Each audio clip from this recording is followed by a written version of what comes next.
Hi everybody, it's Mrs. Kubisin and baby girl. I don't think she wants to sit today. She's getting a little feisty. I have a really nice story for you today. I'll show you the cover in just a second. I'm going to put baby girl down. Here's the title, The Country Bunny and the Little Gold Shoes. It's written by DuBose Hayward and the pictures are by Marjorie Flack. Okay. Now this book, boys and girls, was written 81 years ago. That is a really, really long time ago. It was written even before my mom and dad were born. How about that? So while we're reading, we can already see we've got a little bunny here, right?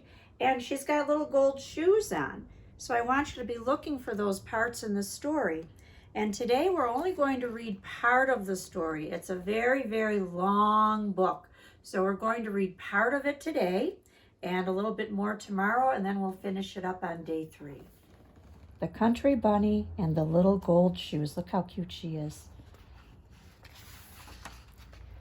We hear of the Easter Bunny who comes each Easter day before sunrise to bring eggs for boys and girls, so we think there's only one. But this is not so. There are really 5 Easter bunnies, and they must be the 5 kindest and swiftest and wisest bunnies in the whole wide world, because between sunset on Easter Eve and dawn on Easter morning, they do more work than most rabbits do in a whole year. When one of the Easter bunnies grows old and can no longer run fast, the old, wise, and kind grandfather bunny, who lives at the Palace of Easter Eggs, calls the bunnies together from the whole world to select the very best one to take the place. Often a mother bunny says to her child, "Now if you learn to be wise and kind and swift, someday you may grow up to be one of the Easter bunnies." And all of the babies try their very best so that they can grow up and go to work for Grandfather Bunny at the Palace of Easter Eggs. One day, a little country girl bunny with a brown skin and a little cotton ball of a tail said, "Someday I shall grow up to be an Easter bunny. You wait and see." Then all of the big white bunnies who lived in fine houses and the jackrabbits with long legs who can run so fast laughed at little Cottontail and told her to go back to the country and eat a carrot. But she said, "Wait and see." The little girl Cottontail grew up to be a young lady Cottontail, and by she had a husband, and then one day, much to her surprise, there were 21 Cottontail babies to take care of. Then the big white rabbits and the jacks with the long legs laughed, and they said, "What did we tell you? Only a country rabbit would go and have all those babies. Now you take care of them and leave Easter eggs to great big men bunnies like us." And they went away, liking themselves very much. Cottontail stopped thinking about hopping over the world with lovely eggs for little boys and girls, and she took care of her babies.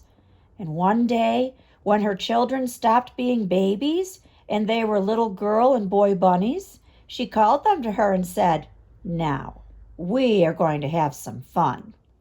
Look at all of those babies, my goodness. Then to 2 of them, she gave little brooms and showed them how to sweep out the cottage. And 2 she taught how to make beds. 2 more went with her to the kitchen, and in no time at all had found out how to cook a good dinner. And with these went the 2 little dishwashers, and they made the glasses shine like crystal. 2 had little wash tubs full of soap suds, and they washed all the linen. 2 did the sewing and the mending.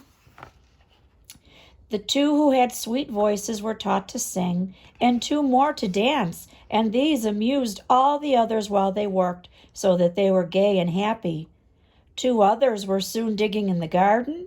To 2 she gave paints and crayons so they could make pretty pictures for the walls.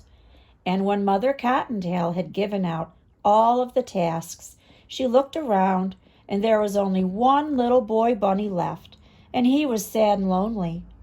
Then Mother Cottontail said to him, "You are the most polite of all my children, so I shall make you keeper of my chair. And whenever I come to dinner, you shall seat me politely at table." Then one day, when the little rabbits were half grown up, she heard a great talk among the woods rabbits, and when she asked what it was about, they said, "Haven't you heard? One of the 5 Easter bunnies has grown too slow, and we are all going to the Palace of Easter Eggs to see old grandfather and pick out a new one to take his place." So boys and girls, can you guess what's going to happen? Grandfather Bunny is going to choose a new Easter bunny. Do you think that Mother Cottontail is going to go? Will she bring her babies with her? Tune in tomorrow. We'll find out. Bye, everybody.